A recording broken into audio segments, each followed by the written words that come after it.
നാളെ തുടങ്ങിയ ഒരുപാട് അനീതികളാണ്.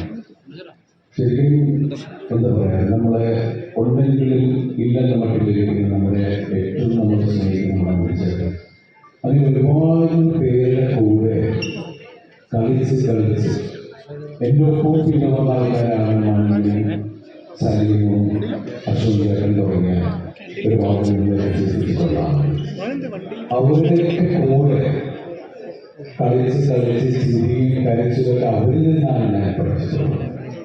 ശരിക്കും പറഞ്ഞാൽ ഇവിടെ വേദിയിൽ ഇത്രയധികം സിനിമ ചെയ്യാൻ എനിക്ക് ഓർമ്മിക്കാറില്ല. ഇവരുടെ എല്ലാവരുടെയും സപ്പോർട്ട് ഞാൻ മലയാള സിനിമയിൽ വന്നപ്പോൾ എനിക്ക് ആദ്യം ഉണ്ടായിരുന്ന പേടിയില്ലായിരുന്നു.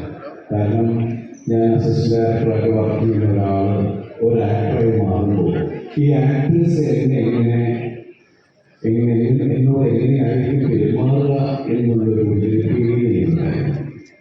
പക്ഷേ ഇവരെല്ലാവരും അത് ഞാൻ നസീറിന്റെ കൂടെ അഭിനയിച്ചു, മൻസാറിന്റെ കൂടെ തുടങ്ങി മലയാള സിനിമയിലെ പ്രഗത്ഭരായ ഒട്ടുമിക്ക നടന്മാരുടെ കൂടെ അഭിനയിക്കുന്നവരാണ്. അവർ ഓരോരുത്തരും വളരെ ആത്മാർത്ഥമായിട്ട് എനിക്ക് പറ്റിയിട്ടുള്ള അല്ലെങ്കിൽ ഞാൻ അഭിനയിക്കുന്ന സമയത്തുള്ള തെറ്റുകളോ അല്ലാതെ ഇങ്ങനെ ചെയ്യണമെന്ന് പഠിപ്പിച്ച എൻ്റെ ഒരു സ്ഥാനത്തുള്ളവരാണ് എൻ്റെ സഹപ്രവർത്തകർ. എൻ്റെ വളർച്ചയിൽ ഞാൻ അവരോട് ആണെന്ന് ഞാൻ പറയുകയാണ്. അതുപോലെ തന്നെ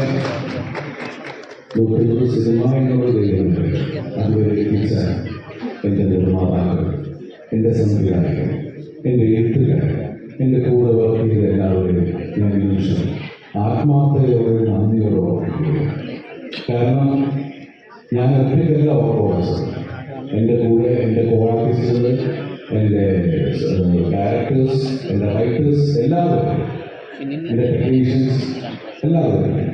അപ്പം അവരോടൊക്കെ ചേർന്ന് നിൽക്കുമ്പോഴാണ് ഇന്ന് സർവശക്തനായ ദൈവത്തിൻ്റെ അനുഗ്രഹങ്ങൾ ഫാമിലിയിൽ വാങ്ങിച്ചിരുന്ന അതിൻ്റെ 60-ാം ദിവസം ആഘോഷിക്കുന്നു. നേരത്തെ ആണെങ്കിൽ ഇത് 120-130 ദിവസവും ആണ് നമ്മൾ കണക്കിലെടുക്കുന്നത്. കാരണം ഇന്ന് നമ്മൾ സിനിമയ്ക്ക് 25 ദിവസം 30 ദിവസം എന്ന് പറയുന്ന ഒരു ആയുസാണ് ഒരു സിനിമയ്ക്ക് വയ്ക്കുന്നത്. അത് കഴിഞ്ഞാൽ ഉടൻ തന്നെ അത് ചിലപ്പോൾ നമുക്ക് റോഡിൽ കാണാം, ചിലപ്പോൾ നമ്മൾ കണ്ടില്ല. അപ്പൊ അങ്ങനെയുള്ളൊരു സിനിമയ്ക്ക് അനുകൂലമായ സാഹചര്യമാണോ പ്രതികൂലമായ സാഹചര്യമാണോ നിൽക്കണമെന്നില്ല. എനിക്കതിനെ ഒരു ഈ അവസരത്തിൽ അങ്ങനെ പറയുന്നത് ശരിയല്ല. പക്ഷെ എന്നാലും ഇന്നത്തെ ഒരു അവസ്ഥയിൽ ഒരു സിനിമ വലിയ വിജയമാവുന്നത് വലിയ കാര്യമാണ്. അതിൽ ഒരു ഭാഗമാവാൻ സാധിച്ചതിൽ നന്ദി പറയുന്നു. പ്രത്യേകിച്ച്